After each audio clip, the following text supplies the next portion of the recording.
എറണാകുളത്ത് വിദേശ സിഗരറ്റുകളുടെ വൻ ശേഖരം കസ്റ്റംസ് പിടികൂടി. നെടുമ്പാശ്ശേരിയിലെ വീട്ടിൽ നിന്നാണ് ആയിരക്കണക്കിന് പാക്കറ്റുകൾ പിടികൂടിയത്. നെടുമ്പാശ്ശേരി സ്വദേശി മജീഷിനെ കസ്റ്റഡിയിലെടുത്തു. അശ്വിൻ പാലാഴിയാണ് കൊച്ചിയിൽ നിന്ന് വിവരങ്ങളുമായി ചേരുന്നത്. അശ്വിൻ, എന്താണ് വിവരങ്ങൾ? അശ്വിൻ. സ്മിത, ക്രിസ്റ്റീന, ചെറിയ ശേഖരമല്ല പിടികൂടിയിരിക്കുന്നത് എന്നുള്ളതാണ് ഈ സംഭവത്തിന്റെ ഗൗരവം വർദ്ധിപ്പിക്കുന്നത്. 1000-ലേറെ സിഗരറ്റ് പാക്കറ്റുകളാണ് നെടുമ്പാശ്ശേരിയിലെ വീട്ടിൽ നിന്ന് കസ്റ്റംസിന്റെ പരിശോധനയിൽ കണ്ടെത്തിയിരിക്കുന്നത്. ഇതിൽ പ്രധാനമായി പറയേണ്ടത് ഇന്ത്യൻ നിർമ്മിത സിഗരറ്റുകൾ മാത്രമല്ല, വിദേശത്ത് പ്രചാരത്തിലുള്ള സിഗരറ്റുകളുടെ ഡ്യൂപ്ലിക്കേറ്റ് സിഗരറ്റുകളാണ്.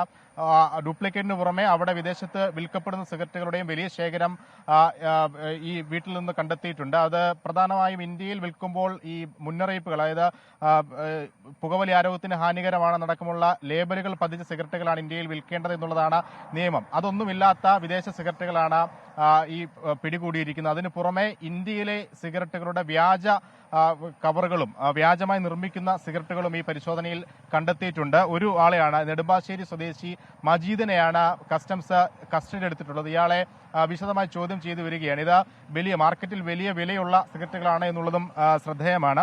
കസ്റ്റംസ് പ്രിവന്റീവ് കമ്മീഷണർ നേതൃത്വത്തിൽ അവർക്ക് ലഭിച്ച രഹസ്യ വിവരത്തിന്റെ അടിസ്ഥാനത്തിലാണ് ഇന്നലെ അർദ്ധരാത്രി ഈ മജീദിന്റെ ഉടമസ്ഥതയിലുള്ള മജീദ് വാടകയ്ക്കെടുത്തിരിക്കുന്ന നെടുമ്പാശ്ശേരിയിലെ വീട്ടിൽ നിന്ന് ഈ സിഗരറ്റുകളുടെ വലിയ ശേഖരം പിടികൂടിയിരിക്കുന്നത്. ഇത് എവിടേക്കാണ് പോകുന്നത് അടക്കമുള്ള കാര്യങ്ങളിലും ഈ കസ്റ്റംസിന്റെ പരിശോധന ആരംഭിച്ചിട്ടുണ്ട്. വിദേശ സിഗരറ്റുകളുടെ 1000-ലധികം പാക്കറ്റുകളാണ് പിടിച്ചെടുത്തിരിക്കുന്നത്. അതെ.